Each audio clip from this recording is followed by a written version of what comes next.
Hey guys! Welcome back to my channel. It's me again, Rio.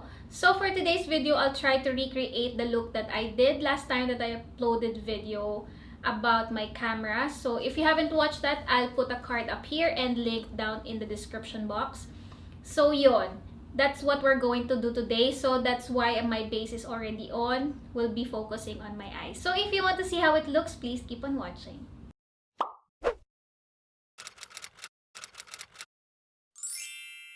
First, I'll put loose powder under my eyes kasi meron na akong base.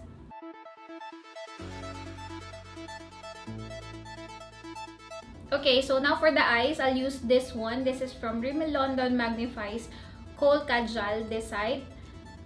So it will be the base for my smoky.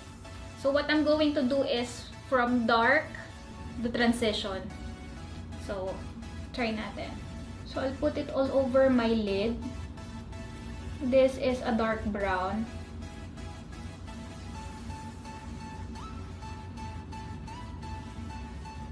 So okay, one at a time kasi it dries so fast.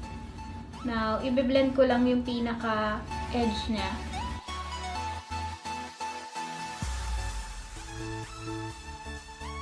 Para lang hindi siya harsh tingnan. I mean, hindi sharp yung edge. I'll use my Morphe 39A palette. And I'll use the black shadow. So, eto. I'll just put it on top of the brown kajal. So, this is where it will get messy. So, as you can see, nagbe-build up na yung pagiging smoky niya. Now, I'll change brush to a little bit smaller. So, I'll use a pencil brush and dip it in this shade as a transition para lang graded effect yung dating niya. So, I'll put it dun sa taas ng pinaka-crease ko.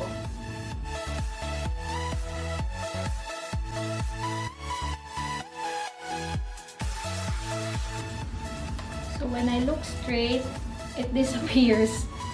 So, what I'm going to do, so, nandun na siya sa crease ko ngayon. Now, I'll use a lighter transition shade to blend it upwards. I'll change brush again to a blending brush like this one. And then I'll go for a lighter color like this one. At least 2 shades lighter. And then the usual, I'll put it a little bit higher than my crease.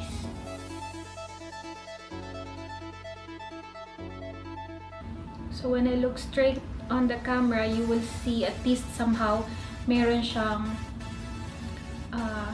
graded yung kulay niya. Gradient, sorry. Graded ba ako na graded? Sorry, gradient. And then I'll put a little bit here sa pinaka-corner. Just so that my eyes will look a little bit deeper. So now I'll try to make my eyes a little bit longer lang. So I'll drag the black shade a little bit here in my outer corner.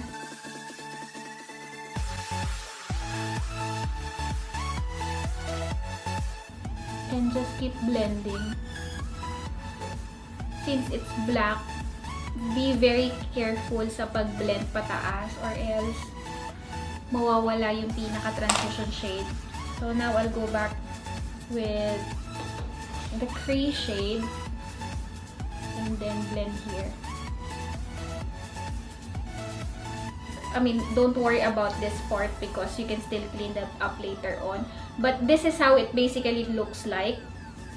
Maglalagay lang ako ng brow bone color. I'll just use my highlighter to highlight my brow bone just a little bit. Then, also in my inner corner, para lang hindi masyadong lahat dark. So, now, I'll try to do it on my other eye para lang lower lashes na lang tayo later. Using the pencil brush, I'll just go with the transition shade under my eyes.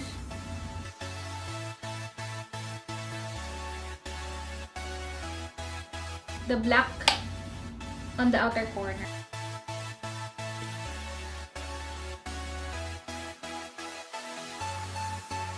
Maglalagay muna ako ng lashes. So, I'll be back. This is it for my eyes. So, I'll just finish up my face. Magbablush lang ako. Not much kasi masyadong dramatic yung aking mata.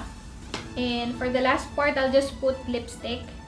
I'll be using this NYX Lingerie na shade Bedtime Flirt. So, this is the final look. This is my smoky eye. I hope you enjoy this. And I know this is the second time that I did smoky eye at wala pa akong karapatan na magsabi na ito ang dapat nyong gawin. But this is how it works for me for now. And I hope to learn more in the future. So if you like this video, please give it a thumbs up, share with your friends, and if you're new here, as usual, don't forget to subscribe and hit the notification bell so you will be notified on my next video. I'll see you in my next one. Bye!